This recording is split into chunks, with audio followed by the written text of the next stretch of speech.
Martin Unfiltered for January 25th, 2019. The government shutdown almost over. Donald Trump caved.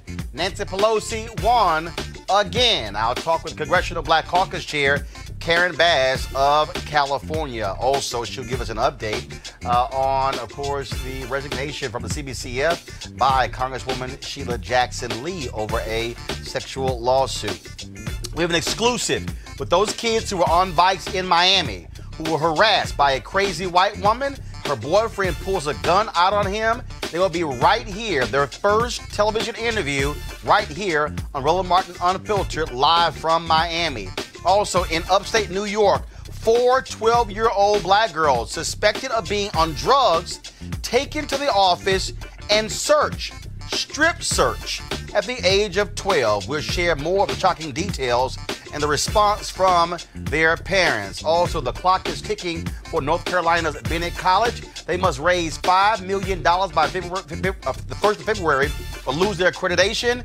Right here, we'll be joined by the president of Bennett to give us a progress report on their fundraising. Also, Roger Stone arrested this morning in Florida, a longtime Trump associate and a straight-up racist and a thug.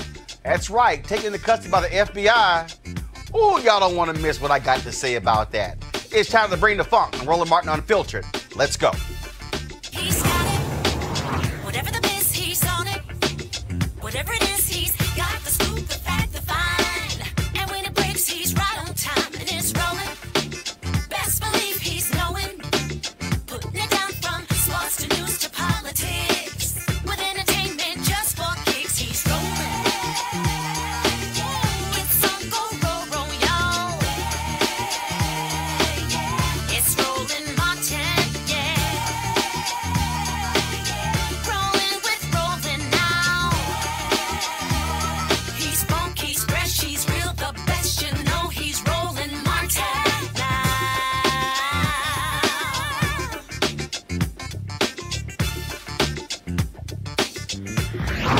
Martin. All right, folks, Donald Trump, after getting his butt kicked over the last several weeks, caved today, announcing that the government shutdown is going to come to an end. That there is going to be a 3-week continuing resolution to fund the government. Now, of course, remember, it was House Speaker Nancy Pelosi who told him point blank, you are not giving a State of the Union speech unless you reopen the government. Also, today in New York, we found out, as a result of air traffic controllers calling in sick, grounded flights to a halt in New York and other places. Folks knew in the White House this was going to happen all across the country if this thing continued. As a result, leaders on the Republican and Democratic side got together today with the White House, and they made perfectly clear there was a deal. Now, let's keep in mind, the House and the Senate have not yet voted on this deal. He could always change his mind. But as of right now, unless Ann Coulter and Rush Limbaugh and Sean Hannity act a complete fool, the deal is very simple. They will have a continuing resolution, fund the federal government for the next 3 weeks, allow both sides to negotiate on border security. But the reality is this: Donald Trump did not get a dime for his wall by reopening the government. Earlier, I talked with Congresswoman Karen Bass of California, who is the chair of the Congressional Black Caucus. Here's our conversation. All right, Congresswoman Bass, let's just cut to the chase. This shutdown has been utterly stupid. We now have a deal yes. that is virtually the same deal. That's right. Before there was even a shutdown. That's Senate right. passed a resolution 100-0. Right. The House could have taken it up. Right. It's the same deal. Exactly.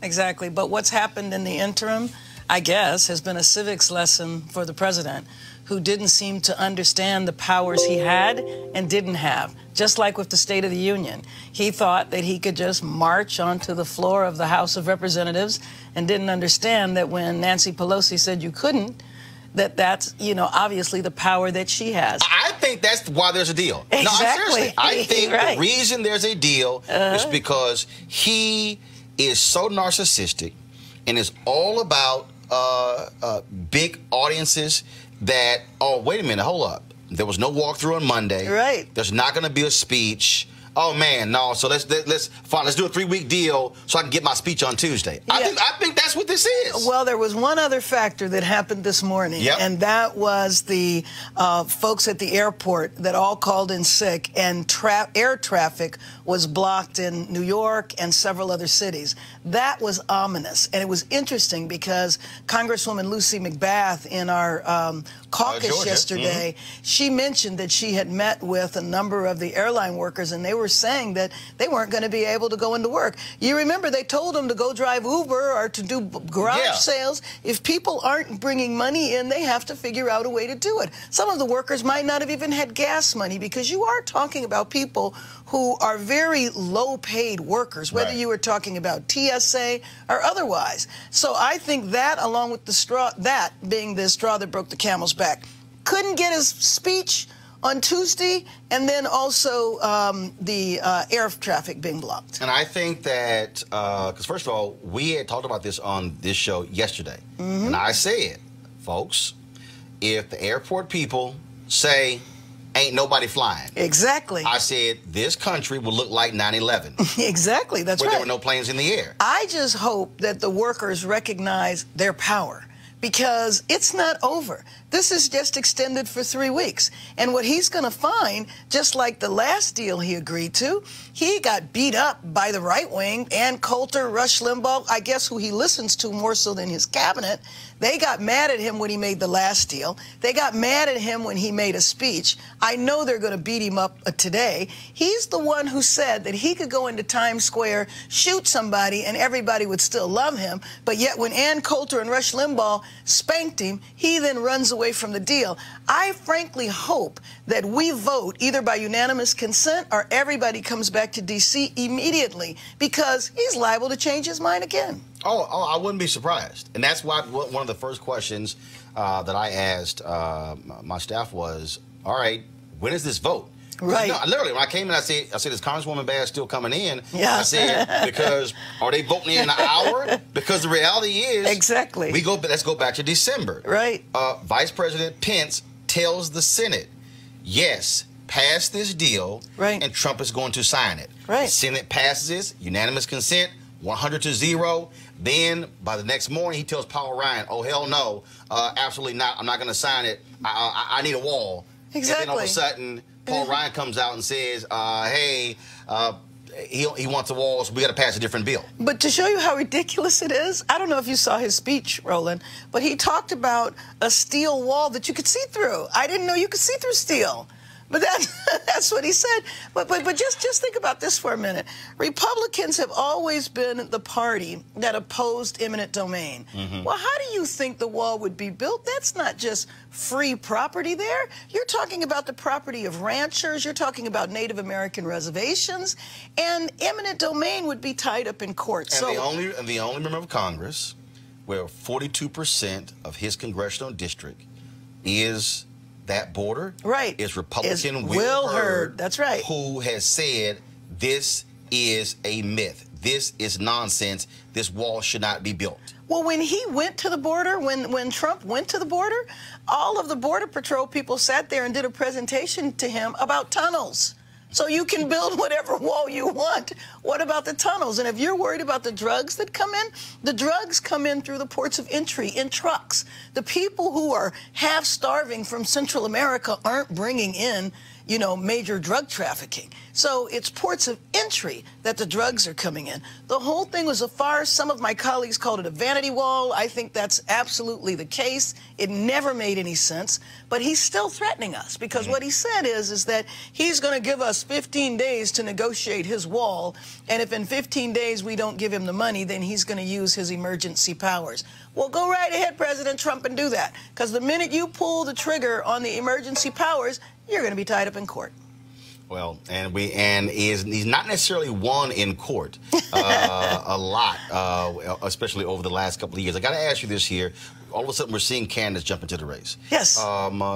Senator Kamala Harris jumped in on Monday. Yep. You have the governor out of Indiana. He is forming an exploratory committee. Oh. You have Senator Bernie Sanders, who hasn't jumped in, but he's sort of quasi-running and all sorts of different stuff. What is your message to these candidates? What do you want to hear them talk about specifically for black folks? Well, first of all, I'm not dismayed by the fact that there are, a lot of candidates in the race. I think the Democratic Party and the American people need to have that discussion. But in terms of African Americans, I want to hear specificity. I mean, you're talking about an administration right now who has from day one tried to reverse everything we've won over the last 6 or 7 decades. I want to know how we're going to put it back together again. And not just put it back together, but move us a step forward. Let me give you a very specific example.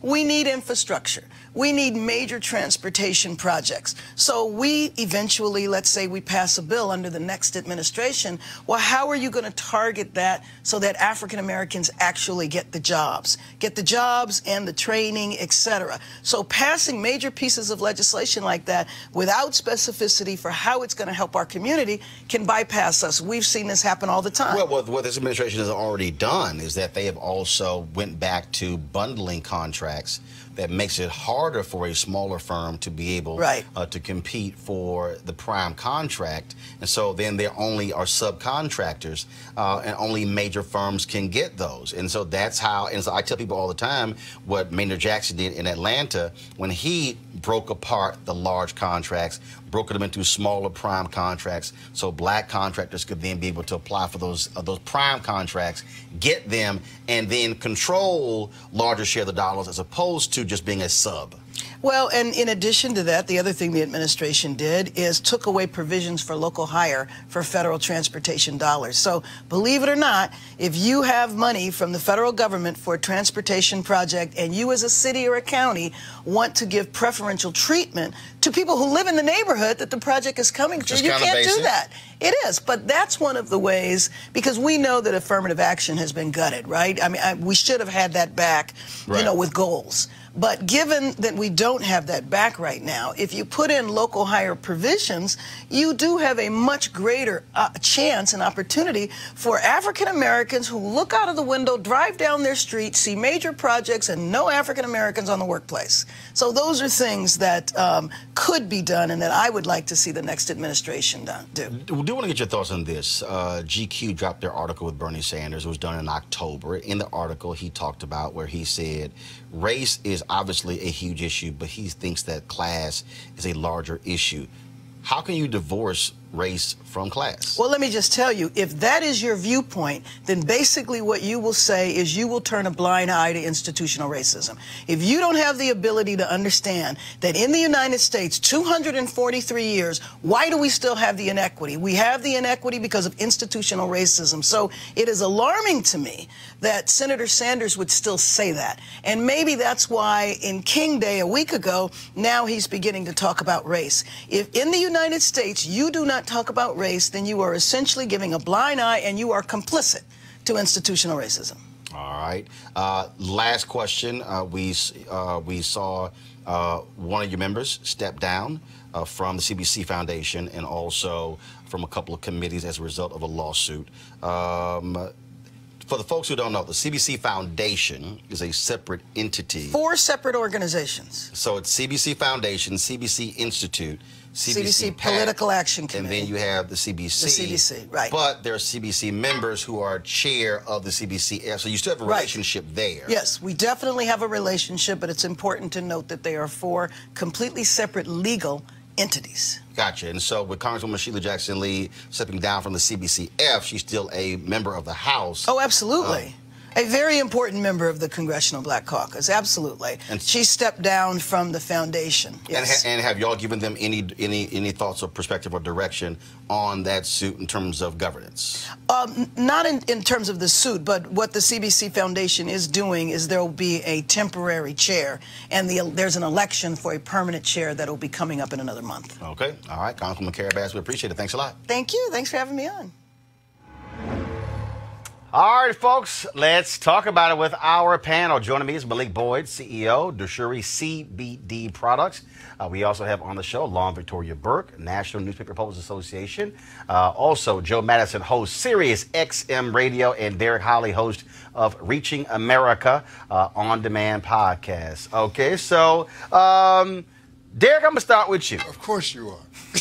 I can start with Malik. Hey, bring it on. Malik, ain't you Republican, conservative, all that thing? Yeah. I can pick, but I'm going to go ahead and start with you, Derek. All right.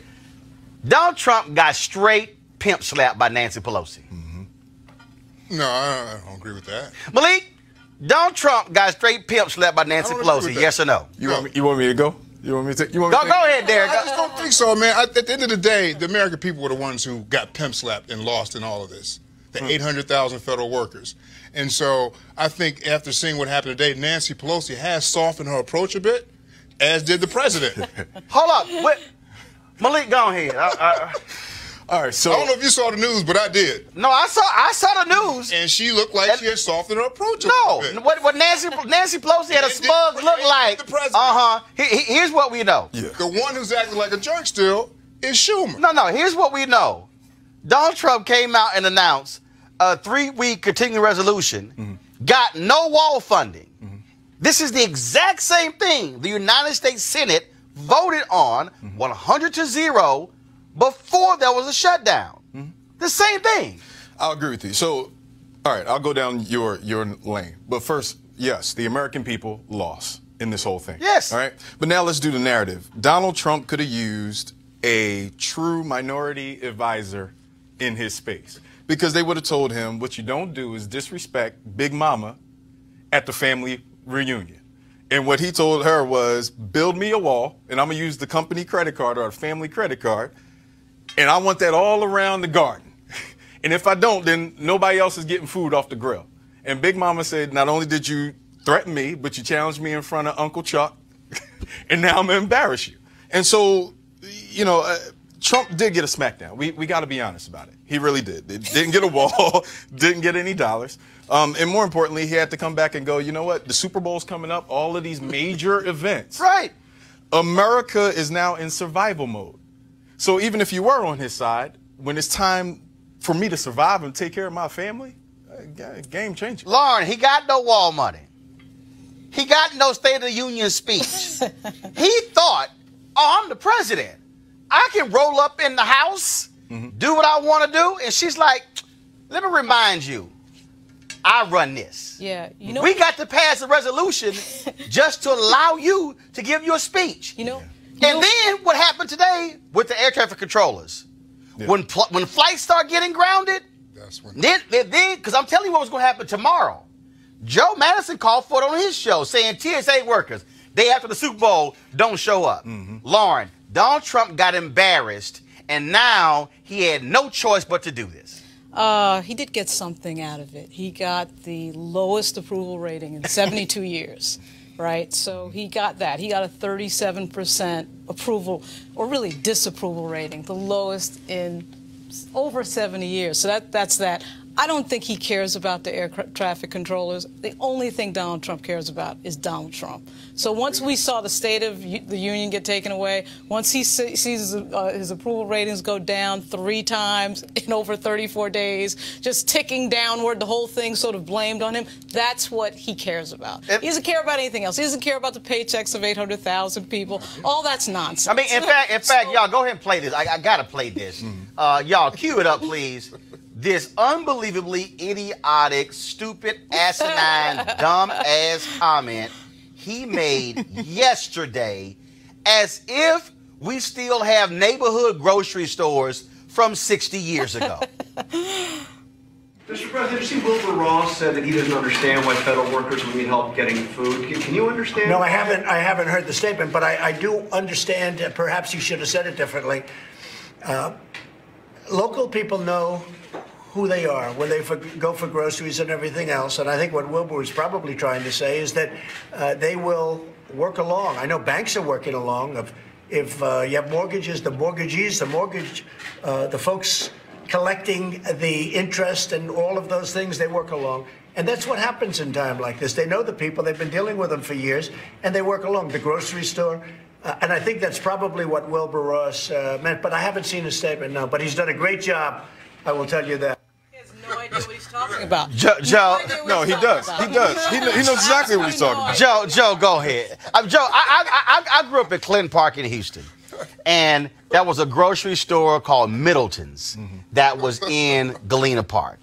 And I remember you would go into Middleton's and you might be able to buy grocery stores on credit. Middleton's don't exist no more. You know, you remind me, go ahead. When I was growing up, we had a grocery store, Rosie's. And Rosie's would give you credit, you know, your next paycheck. And then when I thought about that, I said, he must be thinking about a company store, you know, that you hear about in the coal mine era. But look, let's understand. You mentioned the fact I went on the air. And I said, look, we're not going to even think about boycotting or interfering with the Super Bowl. That's crazy. Right. But they got to get out. Right. They got to get out. 120 to 130,000 people have got to get out. So my argument and my proposal was right after the King Day, because I said, look, if you're going to celebrate the man, you got to live the message. Right. So what you do, TSA, let's target Atlanta, and you have a sick out, not a strike, a sick out. And let me tell you, that's what started it, to be quite candid, because only 2 or 3 days ago, the mayor of Atlanta came on, had a news conference and said, I've got to do something. I've got to get these people out. And then you have 14,000 IRS folks who didn't show up. And then today, the news about the East Coast flights. Right. And that impacted everybody. All right, I'm going to just add one more thing. So let's understand. His problem now is going to be Ann Coulter, Rush Limbaugh, and Sean Hannity, Laura Ingraham, and Laura Ingraham, because they are pissed. They are pissed. But here's what he's going to do. Mark my words. Save this video. He's going to. First off, they got to get you through the Super Bowl. Right. Through this period. He's going to then, I guarantee you, declare a state of emergency. And the reality is, and most lawyers have said this, it won't be worth the paper it's written on. Because the moment he declares it, they're going to go to the courts. The courts are going to issue an immediate injunction, and he's going to stand looking like this here. But no, what he's going to say, I tried. I tried to get this open. I opened it up. And it's those liberal courts. And that's what it's going to be. What we're going to find, we're going to find out. He looks like he wins, though. No, he doesn't. No, it doesn't. Wait a minute. He wanted the money for the border wall. He didn't get the money for the border wall. That's it. It wasn't about the air traffic controllers. No. It was about the jailbreak that almost happened last night in the U.S. Senate. Watch the reporting. It's about the fact that Republican U.S. senators almost jailbreaked on him. That's about him. That's about his ego. More Republicans went with the Democratic cause. Of flying or people getting planes. But those Republicans with the jailbreak, they do. And so, again, this is where... But it's all about his ego. No, I understand that. But his ego drives these decisions. What I'm saying, though, is if you're Republican senators, you're getting pressure from constituents and from mayors and from governors. And so you sitting there going, look, man, we trying to roll with you, but I got to run, too. But here's the bigger reason why. That statement that you just replayed was a class privilege statement. Oh, purely. Right? So yes, that was... Rich white man who ain't never walked to a grocery store in his damn life. But I can go to the bank, even on bad credit, and still get a loan. Well, what's the same things that minorities can. But even though the banks in America wouldn't give money, so that's why he went to the Russians. But Wilbur. I mean, look at the asinine comment that he made. Right. Well, his comment was in response to the question about Wilbur. Exactly. And let me point this out. Wilbur's credit union charges 9% interest on emergency loans. Dude, the other thing you have to understand, too, is that we had that Roger Stone story today. He wanted to step on that. I suspect... Of course he did. That his media strategy is always to divert to something else. So you have the big announcement in the Rose Garden on the same day that Roger Stone gets raided. You know, that's the other piece. It's all about him all the time with every decision. But here's the deal, though. It's going to drive him crazy because the next 24 hours, because he's going to be watching TV all day and all weekend, and all it's going to be is, you got Punk. You lost. Pelosi's the boss. Pelosi wears the pants in America. And it's going to drive him crazy. And the problem is, this fool may go back on this agreement. He is so narcissistic. He may try that on Monday. So they better do it. They passed the UC in the Senate already. See, all they have to do is pass 2 unanimous consent. Right, but my point is, it ain't happened yet. But the way this fool is, he may try to go back and say, "Hell, I won't even sign that." All right, y'all. He's through. We'll see. We'll see what Crazy Man does next. Yesterday, folks, we told you about Papa John's Pizza pledging $500,000 to Bennett College in North Carolina. This is crucial because Bennett is under academic probation and could lose their accreditation by February 1st if they do not raise $5 million. Also, today, Alpha Phi Alpha, my fraternity, gave $31,000 to Bennett College as a result. Derek, is your frat giving anything? I don't know. Okay, you might want to text somebody. I'll let you know. What was that little group you what's that little group you remember of? You got this. I can't remember that little group. I can't remember that little group. Which one is this? Will make us high five. Oh yeah, that's a little group. Okay, yeah. That's right. Y'all can rustle up at least 5,000. Joining us right now is the president of Bennett College, Dr. Phyllis Dawkins. Doc, how you doing? I'm doing fine. I see you there with your Stand with Bennett shirt. First and foremost, before we get to in terms of where you are with the fundraising, how did Bennett even get to this point to where you have less than 2 weeks to raise this money to save Bennett? How did we get to this point? Well, on December 11th of 2018, after defending Bennett to our accrediting body, SAC, we were told at the end of that conference that we would be removed from membership in SAC. And so we were surprised because we had a good year last year. We ended the year with a surplus, a clean audit. In fact, we've had 5 years of clean audits. We ended the year with an increase in enrollment by 16%. We also had an increase in retention by 9%. We went from 44% last year to 53% this year. And so we had a good year last year.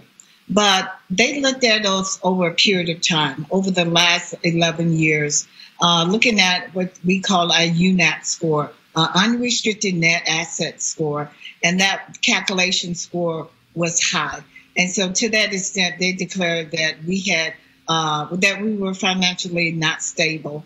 And so we have until February 1st to impact that calculation and bring down that score to 0.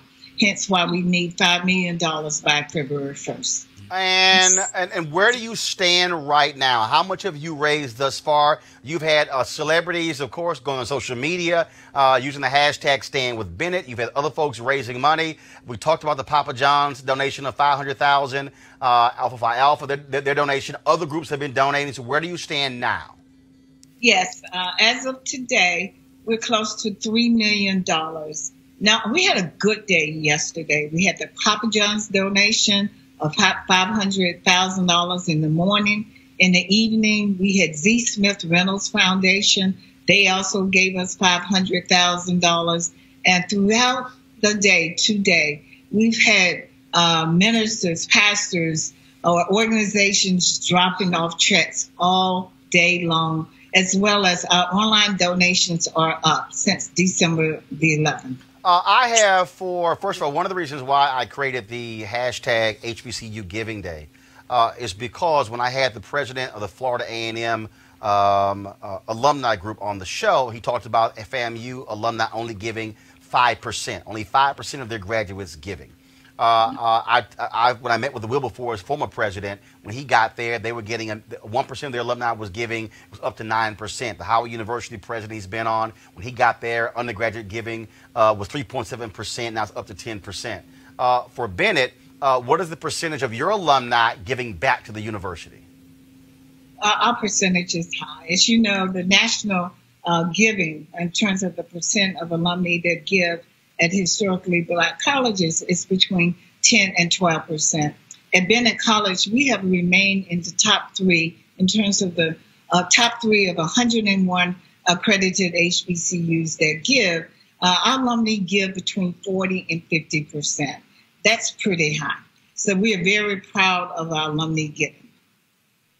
But so what do you do, though, to let's say you do hit that $5 million, because I remember when Dr. Julianne Malveaux, when she was president Bennett College, I always had a radio show on WVON in Chicago. I got this emergency text from her saying, we're trying to keep some young women in college. We've got to get $30,000. I've had those other calls before. And so what is it going to require to stabilize Bennett, so you're not in this mad rush, this mad dash for cash to save the university? Yes, Roland, we can't go through this again. This has been a tremendous project, and we are proud of all the people that have given to Bennett, including the AKAs, the Deltas, the Alphas. We're waiting on the Omegas to give. Okay? All right, Derek, what's going on? You got the president of Bennett sitting right there saying the Omegas haven't done anything. Tom Joyner, Steve Harvey, Ricky Smiley, all three of y'all Omegas. What the hell is up? Oh, man. Yeah, they are planning. We've heard from them. We know they plan to give, and so we're waiting on them to move forward. And yeah, they normally late. I got you, Dr. Dawkins. I got you. And Ricky did pledge $1,000. Okay, so we're proud of the pledge. But what we can't do, we cannot be here again. So we're trying to raise a minimum of $5 million. We hope to supersede that. It would be great if we double that. That's the minimum we need to support our appeal, to ensure that we are accredited now and into the future. We are accredited currently. We're accredited by SACS. At the same time, we are seeking another accreditation through another organization called TRACS. So I just want to make it clear, especially to all the students that have applied to Bennett for the fall 19, we have over 4,000 applications. And so to those students intending to enroll in Bennett College, we are accredited and we will remain accredited. So what if you don't raise the $5 million by February 1st?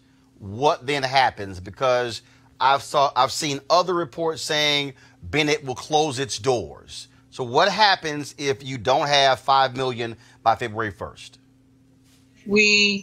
Let's say, let me restart that. We will have $5 million by February 1st. We will get that money. Then we go before the SACS accrediting body on February 18th. We will be successful with our appeal. But if we are not successful by whatever may happen, if we are not successful, then we will enter into a lawsuit, and we also will maintain our accreditation. Got it. In the meantime, in February, at the same time we're trying to defend ourselves, we will also seek accreditation in another group called TRACS. All right, then. Well, Dr. Dawkins, I certainly appreciate it. Thank you so very much. Give the website where folks can give. Bennett will be our HBCU giving day for this day. What's the website where people can give? Just like the apples, I want you to give to www.bennett.edu and look for the Stand With Bennett campaign. But if you just go to our site, or you can give through our Cash App, Stand With Bennett, our Cash App, or you can give by texting to give. You can text the word BELLS with capital letters BELLES to 444-999. And if you're my age or older, many people still like to write the checks or to donate online. And so there are many different ways that you can give to Bennett College. All right, Dr. Phyllis Dawkins, we appreciate it. Thank you so very much for joining us. All right, Omegas, hurry the hell up and get your checks in and stop being late like your asses normally are.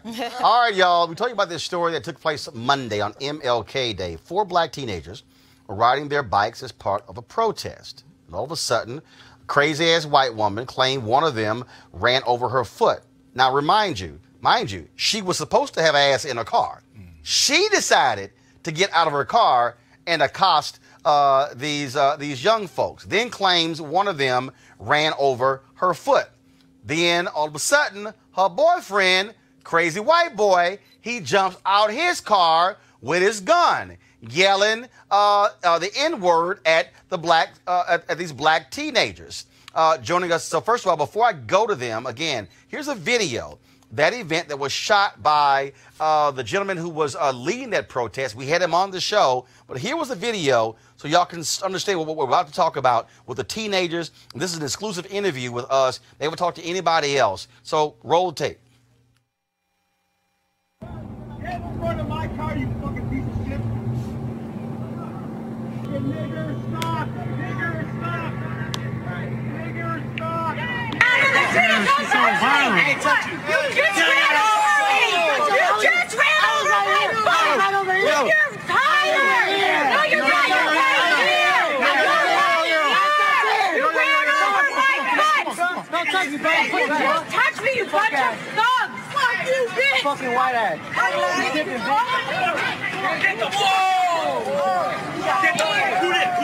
That guy in the red! Yeah, right behind this guy! You ran over my butt! Piece of shit! You fucking losers! You ran over my foot! Fucking stupid niggas! You guys, keep moving! Fucking dumbass fucking niggas! And this guy right Y'all gonna be on the news! Y'all gonna make the news! That's fine! All right! Hey, fucking idiots! Listen, you stupid niggers! Put that gun in my head, bitch! All right, folks. Now, the man in the video, Mark Bartley, was arrested, and his girlfriend, Dana Scallion, was fired from her job. Joining us right now, this exclusive interview of 4 of the kids involved in the event and their attorneys, Marvin Porter and Lee Merritt. First of all, I don't have the names of the 4 kids, so if you could go ahead if you want. If you can't, introduce yourselves, please. Donis Cruz. Octavius Eminent. Janice Flores. And this is Marwan Porter with the Cochran firm. All right, so first off, to the young folks, so explain to us, before this happened, what were you doing in downtown Miami on your bikes? Explain for the audience what you were doing. We were protesting for fair housing because they want to take our low-income housing and make them private. And when did y'all decide to be a part of this protest? 2 weeks ago. And so you, how many other folks were on bikes? Were there people who were walking, or was everyone during the protest, were they on bicycles? Bicycle. What I understand is, I'm sorry, am I? Actually, one of you go ahead, then Lee Merritt, hold on 1 second. Go ahead. So everyone was on bicycles? Yes. Okay, Lee Merritt, one of the other attorneys, go ahead. I just wanted to give a little context. There was over 200 participants on bikes that day. This is a major day in Miami. Every MLK day, they have an adult sort of ride out called Wheels Up, Guns Down, which is an anti-gun event. And these young people wanted to be a part of that and advocate for something that they were concerned about in their community. So led by Dwight Williams, who I believe may be president, is one of the organizers there in Miami. They had a program called Bikes Up, Guns Down, where they protested on behalf of both gun violence and how this is a huge event every year on MLK Day. So for the 4 of you, you were there. You're on your bicycles, and then what then happens? What was traffic being blocked? What was going on that caused this woman to get out of her car and approach you? Nothing. We were just blocking traffic, and then she got mad out of her vehicle, and she walked to the front where we was at and started yelling at us. So what y'all were doing? So were y'all were stopping traffic, or were y'all crossing the street? We were stopping traffic. And so then all of a sudden she gets out of her car, and she then claims that someone ran over her foot with a bicycle. Did that actually happen? No. And so, well, obviously, y'all all in unison on that one. Adonis, he actually will be able to kind of tell you what happened because he's the one who was kind of popping with. So why don't you tell Adonis what happened? Nothing. I was popping the wheelie. I was minding my own business while the other kid was talking to the lady about his bike. Then I popped my wheelie and I heard somebody called my name. And before I knew it, I turned around, I pressed the brakes, and I hit the ground. And she said I hit her feet. But I hit actually behind the kid's feet without touching the lady. And then she got mad and pushed my bike and hit me with my bike and started yelling. So me and her started fussing back and forth. How much time went by as she was verbally yelling at all of you? What, 2 or 3 minutes? Was it 5, 10 minutes? How much time did all this take place? Like a good 4 or 5 minutes. And then all of a sudden, while she is yelling, she's cursing, then her boyfriend comes up. And how did y'all feel when all of a sudden you see him with a gun in his right hand? I felt terrified. I felt scared. I felt shocked. Why don't you tell him a little bit, kind of, because I think Jalise kind of saw him coming up with the gun. So why don't you tell him what happened? He was running with the gun, and he ran to the lady, and the lady told him who it was, and they pointed at him. So that's when he goes up to he goes up to him, and while he goes up to him, I'm standing behind him just looking at the gun. And so then all of a sudden, he starts calling y'all the N-word. Yes. And so while he has his gun, he's yelling the N-word. Other folks in their cars, did anybody try to get out? I mean, because obviously he's walking up to you. You're scared to death. What was going on? Because we see all of you in the video. Did any of you say, you know what, we need to bug out, we need to get out of here, run away? Just take me through all those things, all your emotions, what was happening at that time. Once you get honest, I know you kind of froze at the time, huh? Yeah. When he came up with a gun, when I didn't see it, when he was running, and when he got next to his wife, and then when I seen the gun, I got so scared that I didn't want to run. I stood there looking at him, and when he got up to me, I thought he was going to do something to me with the gun, so I didn't move. I froze, got scared. And when he told me, get away from here, niggers, I just froze there and just stood. Didn't want to run. And go ahead. I'm sorry. Go ahead. I was terrified and I ran. We saw the video end. How did this end? Did police arrive?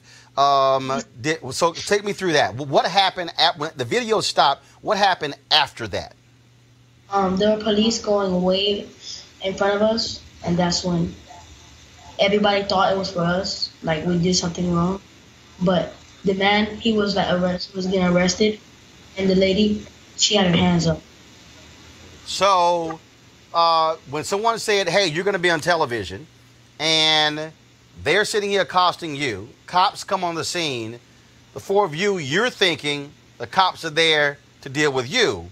Then all of a sudden, they came on. So at any point, did the cops try to detain any one of you, or were they solely focused on this man who was carrying this gun? They were focused on the man.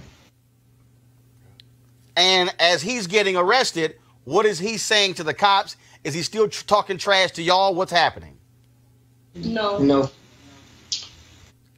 I think he actually said something to the effect of, why are you arresting me? They're the ones who were in the streets. This took place 4 days ago. We have seen tons of interviews of these white kids from Kentucky who made news over the weekend. Does it make the four of you, does it anger you that national media has talked to all of these kids, has gone to their school, all of this attention, apparently they're getting invited to the White House, yet they've ignored your story. They've ignored what took place in this case.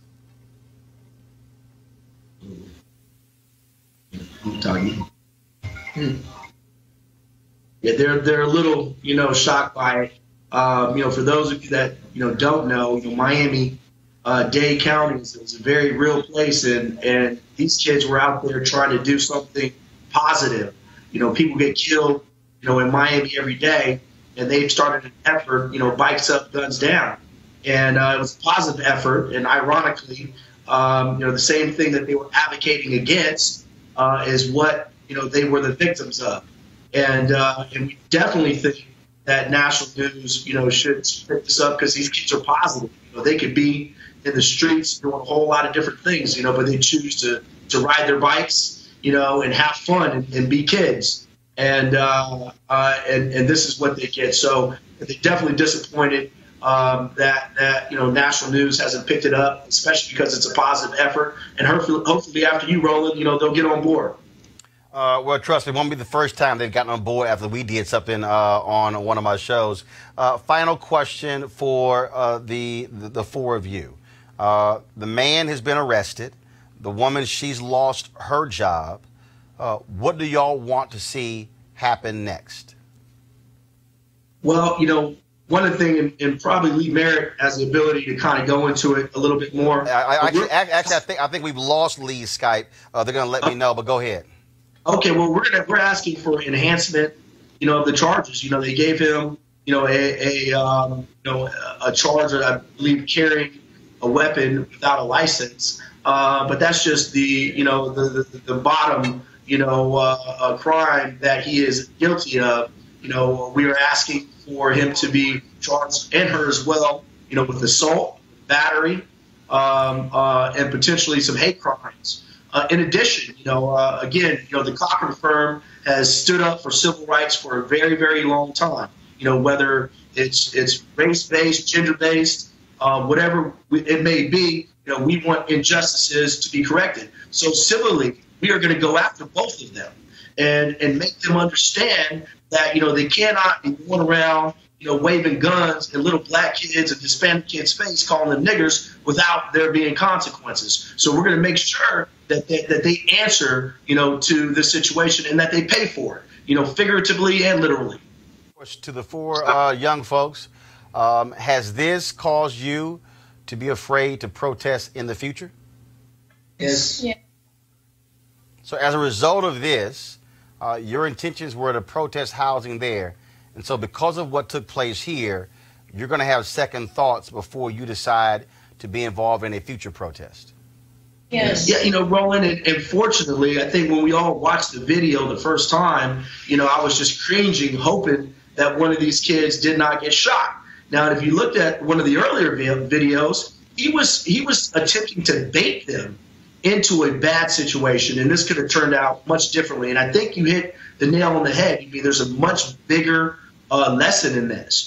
These individuals were expressing, their constitutional rights of freedom of speech. And what message are we sending to our youth? That if you have a philosophy or an idea that you want to express, and if someone doesn't agree with it, you can pay for it with your life. And, it seems like we're going back in time, and we cannot let that happen. All right, then. We certainly appreciate all of you joining us.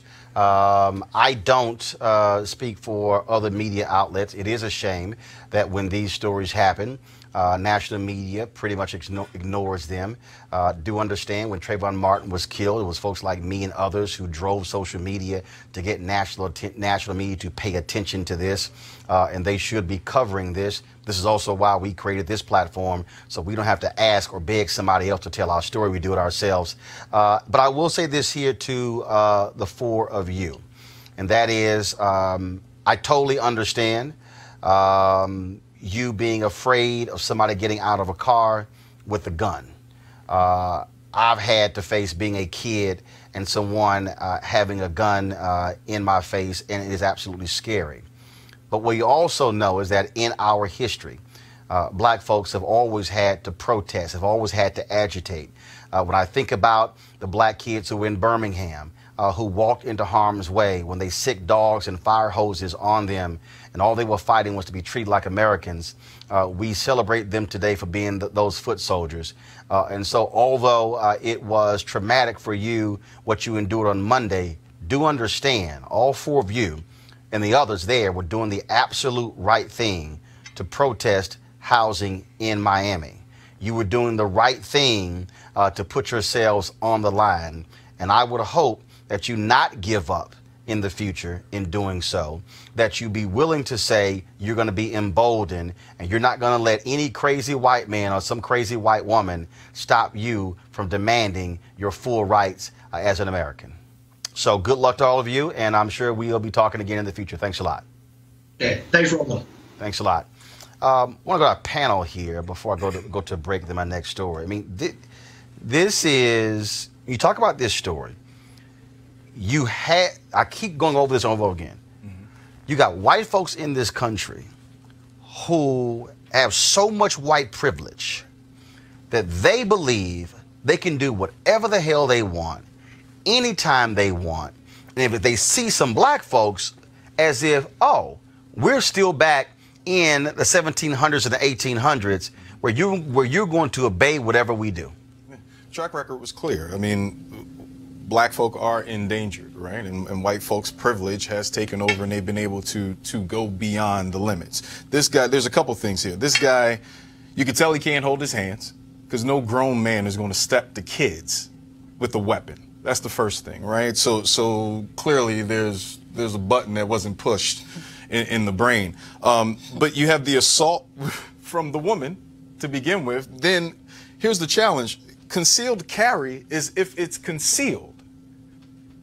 He brandished the weapon. Oh, no. So at this point, we're talking about this was no different. This was no different than the other white man in Florida when the black kids were getting to the elevator. Then all of a sudden, his gun appears, and then later he says, "Oh, I didn't mean to pull it out." No, you knew exactly what you were doing by pulling your gun out. You were trying to say, I'm going to use this on y'all if you don't back up. And because he walked to the event, it's clear that there was a premeditation. He got out his car and walked up to them. Go ahead. The biggest thing I heard was this gun was unregistered.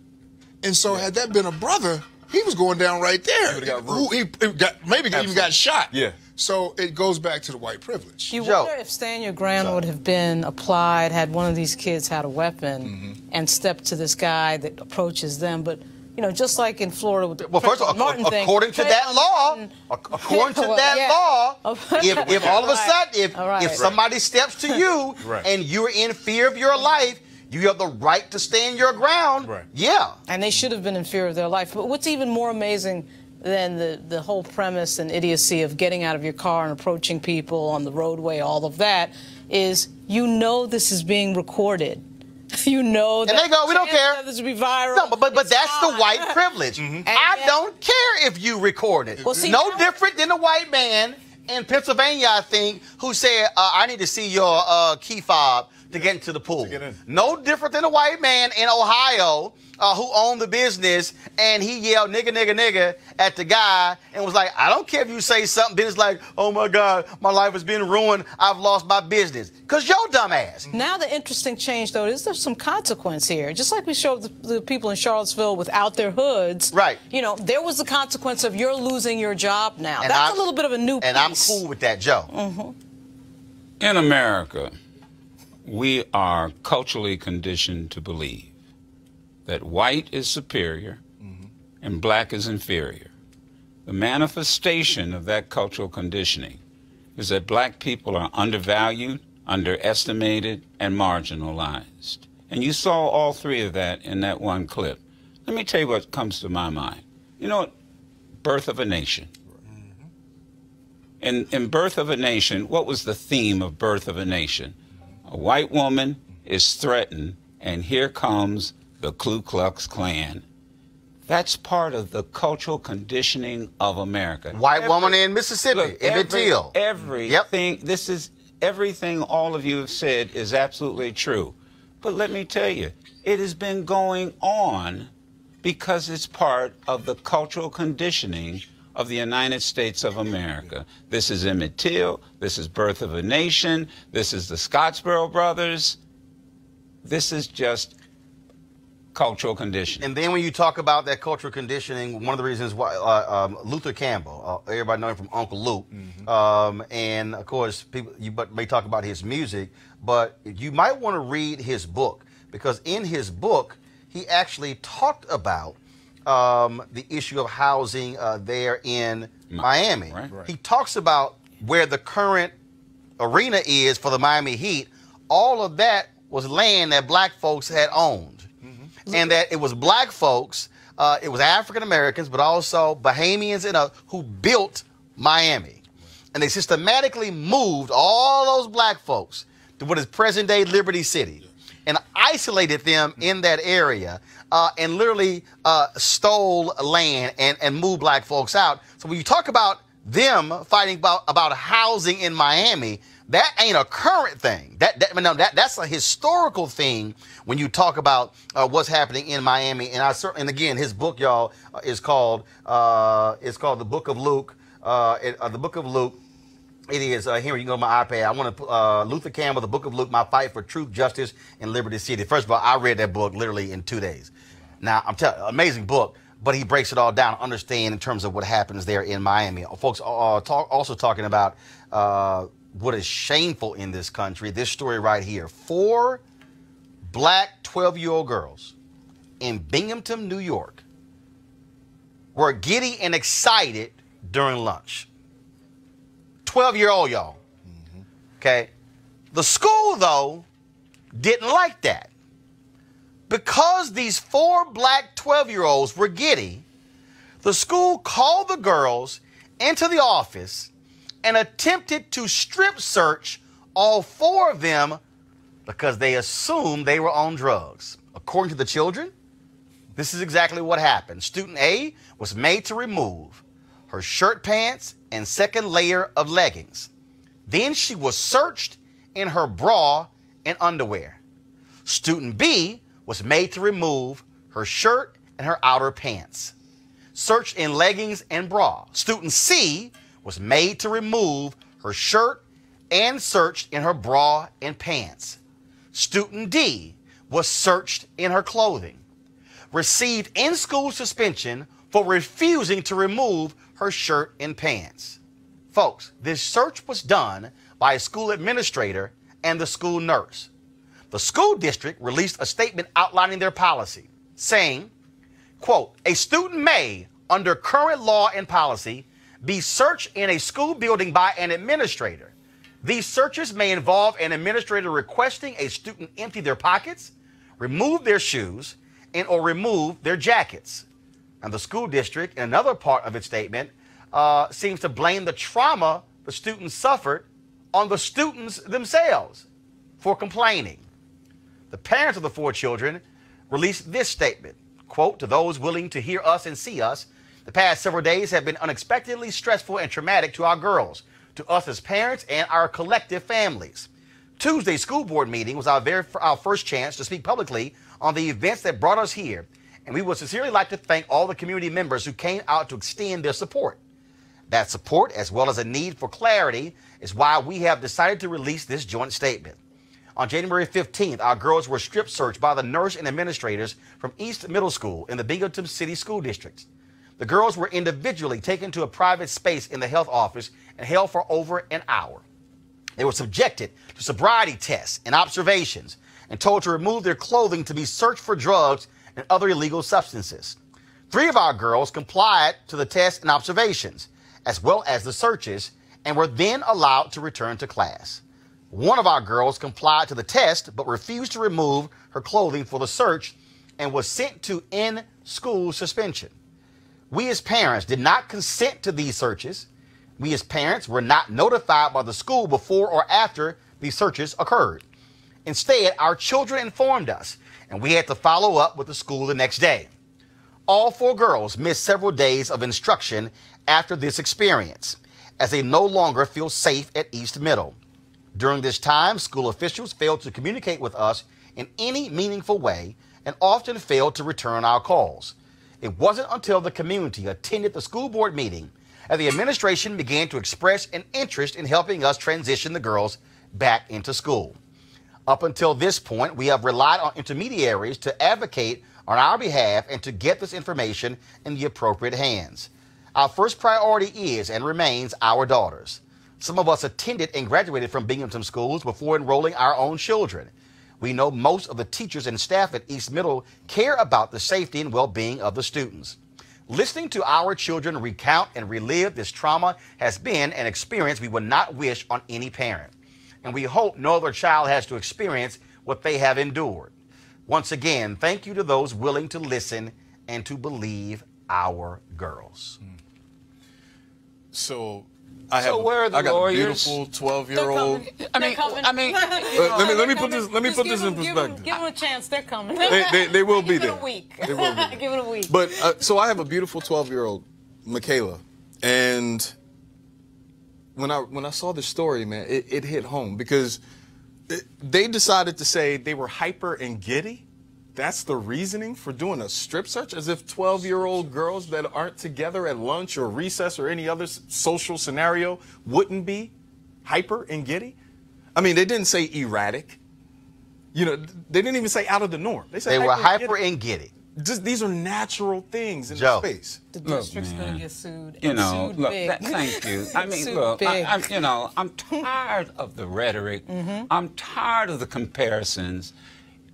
Look, omegas, alphas, sigmas, deltas, there are enough freaking lawyers in all of y'all's organization that you ought to be, you ought to be in, what is the little town in New York? Binghamton. I've been there. You know, beautiful mountains all around it. Right. Sue, you're unfiltered, right? Yes. Sue their asses off.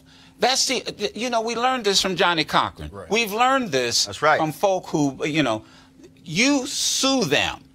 And when you do that, then you take some of that money, you give to the parents, you give to the kids' scholarship fund, and then you use some of that money to train them dumbass teachers and administrators at that school to make sure this never happens again. Now, that's unfiltered.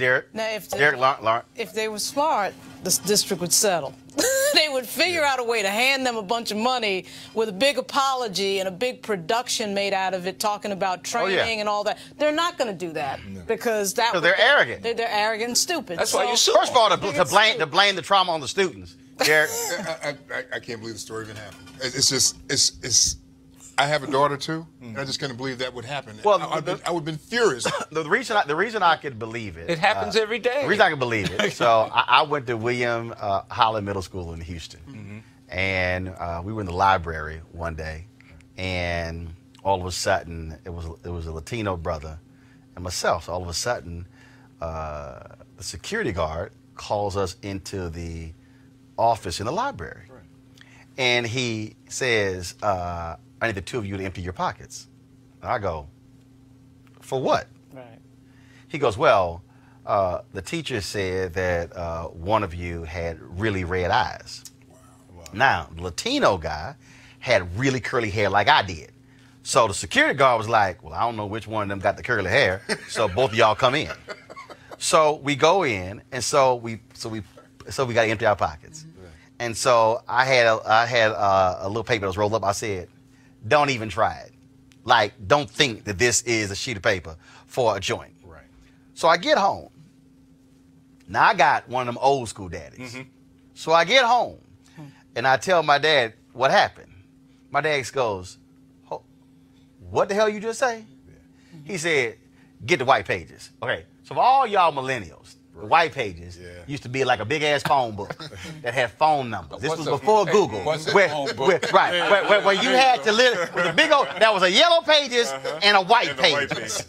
Yellow pages, trust me, it's in a museum somewhere. So sat on it. Precisely. So I bring him the white pages, and so he opens it up. So boom, he looks at the middle school. So he calls the middle school. And so he calls the office and said, I need to speak to Mr. Broussard. And so, well, who's calling? Tell him Reginald Martin is calling. And so Broussard gets on the phone. My dad recounts the story. My dad said, now let me be real clear. I fully expect. He goes, who the hell is your teacher? I said, Miss Hart, white woman. He said, I fully expect that tomorrow Miss Hart is going to personally apologize to my son for thinking he on drugs. He said, not a single one of my damn kids on drugs.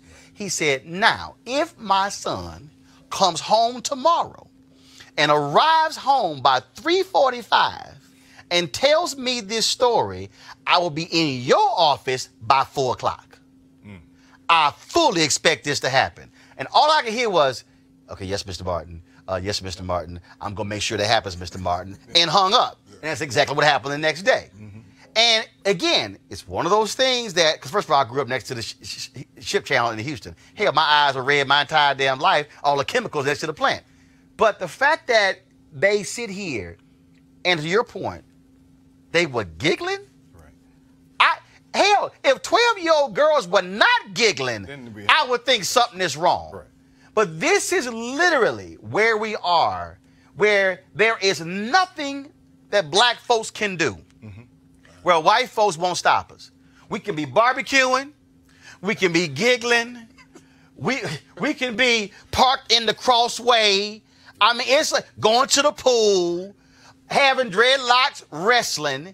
I mean, to your point earlier, this is where I keep telling everybody, we are operating in this place where white folks are seeing their power erode.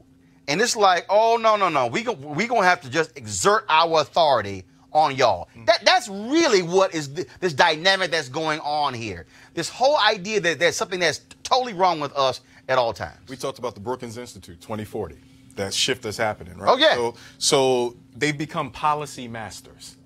And in this conversation, the policy is at issue. It's what gave them the opportunity to be able to do that. Well, the whole historic premise, obviously, of having people who've historically treated you in a way that's obviously less than human, educating your children, of course, has been a huge challenge for African Americans in a way that is almost inescapable. We of course, ran our own schools, had our own teachers, etc., for a reason, and of course, integration changed all that. And that question is a really difficult one for us to obviously confront. The school-to-prison pipeline, obviously, too, is a growing problem. The idea that this was treated as some sort of a prison, like this was Attica, you know, the way that you would have a strip search in a penitentiary, is just strange. It's just nuts. 12-year-old girls. Right. Yes. Wild horses wouldn't cut off his ass. But please understand. Final comment. Please understand what they segregate. It's not segregating just color. They segregate power, resources, and responsibility. Yep. Right. That's what gets segregated. And now when you look at Congress, Elijah Cummings, Benny Thompson, Maxine Waters, a black president, all of a sudden, it's an entirely different world and culture, and people are just simply going to have to recondition the way they see us and think, and it's going to be a struggle. And as I said, on Martin Luther King Day, you honor the man, but after the day, you better live the message. That's it. There you go. Folks, I got to laugh at this next story. So we've been covering the Birmingham Civil Rights Institute and their absolutely stupid decision to rescind an award for Angela Davis, the Reverend Fred Shuttlesworth Award, which was going to be given to her next month. They announced in October she would get the award after various Jewish individuals and groups then complained because she supports the boycotting of Israel because of their treatment of Palestinians. They then rescinded the award. Then 3 board members resigned as a result of the blowback. Now the Civil Rights Institute has said, we've now decided to actually give Angela Davis the award. You know why. They also apologized again. They said hopefully they're waiting to find out if she is going to accept it. And also keep in mind she was coming to Birmingham anyway because an alternative group was still going to honor her. And so now they've exposure. You know why? Your show, Tom's show. This is why we have to tell our own message. Yes. I did not see much of this on the networks. And I'll tell you the other thing is, every last person out there has a way of being their own journalist. Yep. This is powerful. Right. Yes, it is. That's why you better keep in charge. That's right. All right, y'all. We got an update on the sentencing of former Chicago cop Jason Van Dyke. Remember, prosecutors, he could have been sentenced up to 96 years. Prosecutors wanted 18 to 20, but the judge gave him 81 months. Now, the black attorney general of Illinois, Kwame Raoul, y'all figured he was black. Kwame Raoul. Just thinking out loud. That's right. He is reviewing the sentence. Now, it is unusual for the attorney general to do such a thing, but the attorney general does have jurisdiction over all criminal cases in the state. We'll certainly let you know what happened. And I could not go today without this. Oh, y'all, this morning, by 6 o'clock in the morning in Florida, all of a sudden you heard, Roger, FBI's here. Bring your punk ass outside. 29 cops showed up in Fort Lauderdale to execute a warrant for the arrest of Roger Stone. Y'all know who he is. the racist thug asshole who's a good friend of Donald Trump, big-time campaign advisor, dirty trickster for the Richard Nixon campaign, and all around an absolutely awful asshole. Well, he got arrested, went to court, came out flashing his Nixon sign saying, oh, I'm not guilty at all, charged with lying, charged with making stuff up, and he's then going to have to come to Washington, D.C. to appear before a judge here. Now, the reason this is the thing, because why I can't stand his punk ass, because he's a racist. Roger Stone trashed me as well as Ana Navarro on Twitter. That's all the reason why he got banned by Twitter. He also was barred from ever going on CNN as a result of his comments about us. Here's Ana Navarro on The View this morning celebrating. He got banned from Twitter for saying horrible, racist, offensive things about Don Lemon, about me, about Roland Martin. I am a happy person today, and let me just say what it says. Now, he really is an awful, awful individual. And basically, he comes out and says, well, there was no corruption. But what Robert Mueller is really saying is that it was Roger Stone who was the conduit between WikiLeaks and them and the dumps. What they're putting together is a Trump campaign knowing in advance about the WikiLeaks dumps and actually helping to coordinate those dumps. Y'all, Lauren, it could not have happened to a better person than this racist. There's so many things to take from this and just love and adore. My personal thing, because I have a bunch of cops in the family, is these Republicans who say they love cops until they watch cops doing their job this morning. He's like, they were the Gestapo. They scared my wife. They scared my dogs. It was too much. It was too harsh. When was the last They time could have you just ever called heard- my attorney, and I would have turned myself in, Joe. I'm just amazed when I heard the news that he had Richard Nixon's face tattooed on his back. Did you just learn that? Yes. Oh, no, that's been for years.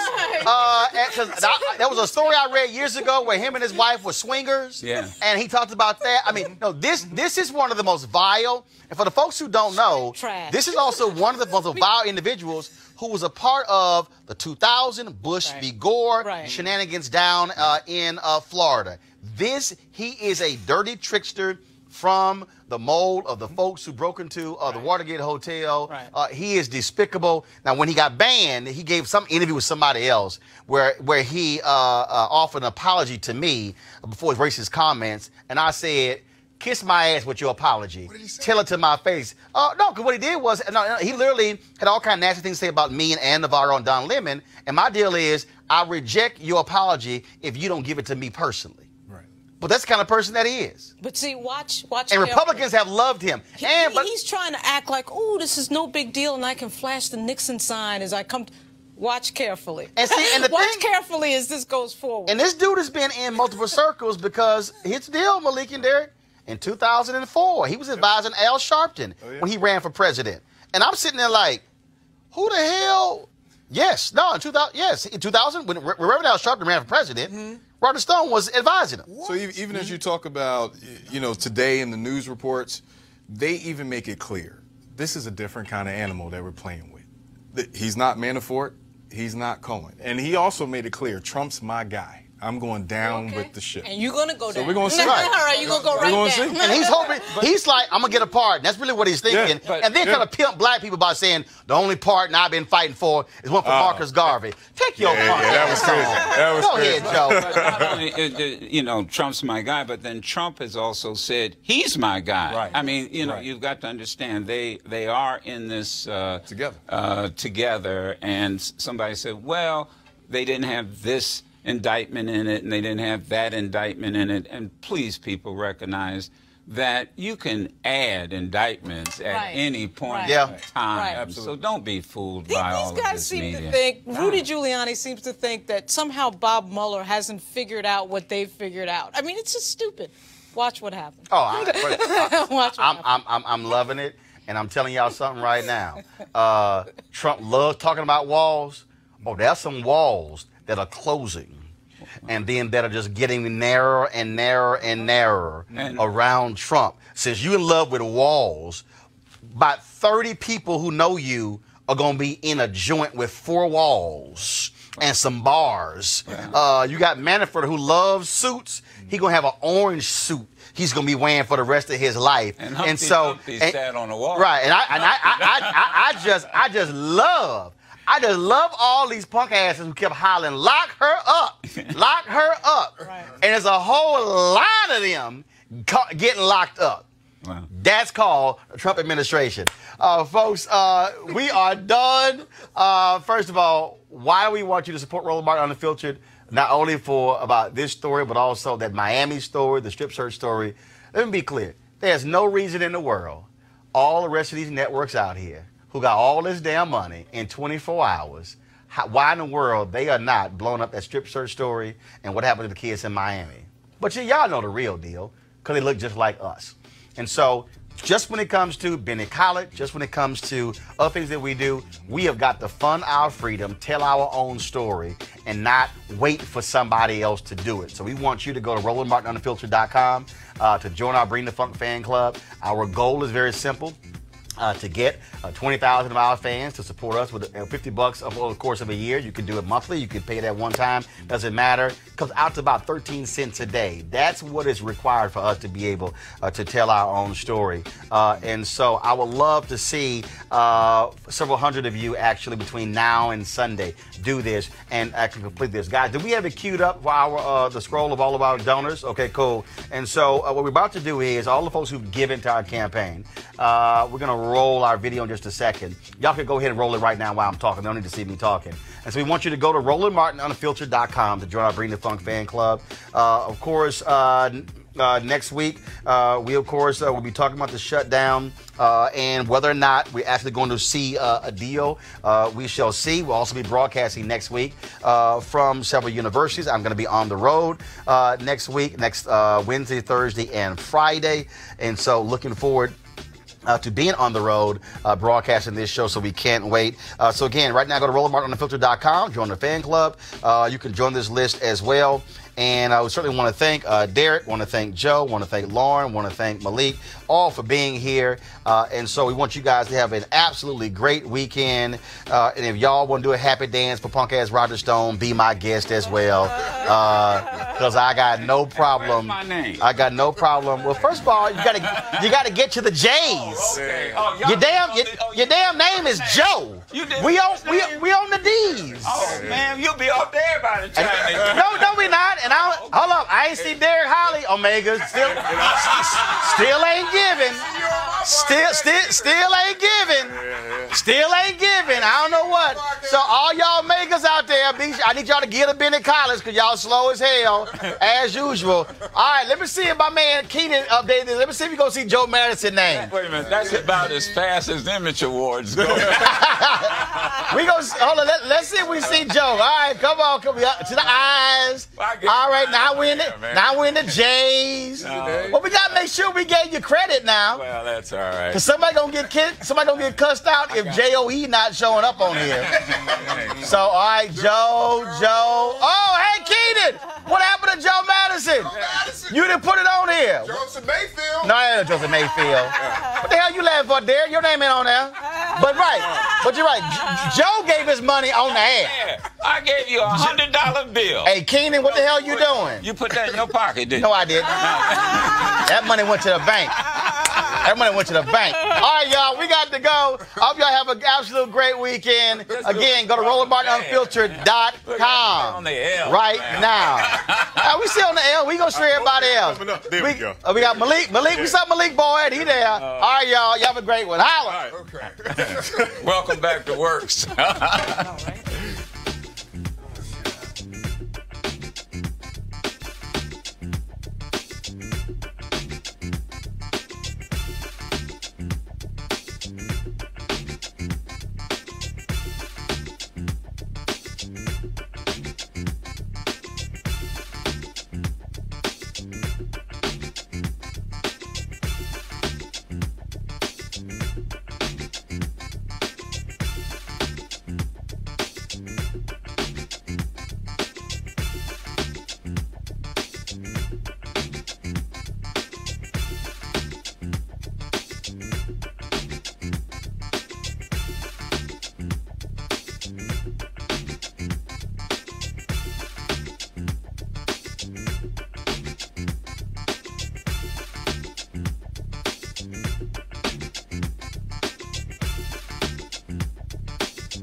You want to support Roland Martin Unfiltered? Be sure to join our Bring the Funk fan club. Every dollar that you give to us supports our daily digital show. There's only one daily digital show out here that keeps it black and keep it real as Roland Martin Unfiltered. Support the Roland Martin Unfiltered daily digital show by going to RolandMartinUnfiltered.com. Our goal is to get 20,000 of our fans contributing $50 each for the whole year. You can make this possible. RolandMartinUnfiltered.com.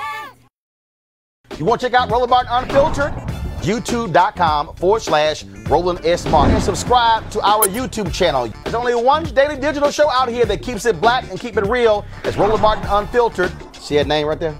Roland Martin Unfiltered. Like, share, and subscribe to our YouTube channel. That's YouTube.com/Roland S. Martin. And don't forget to turn on your notifications so when we go live, you'll know it. Hey fam, want to check out Roland Martin Unfiltered? The blackest show on all of digital, cable, and broadcast. Check out our audio podcast. There's only one daily digital show out here that keeps it black and keep it real. It's Roland Martin Unfiltered. Press play. Martin.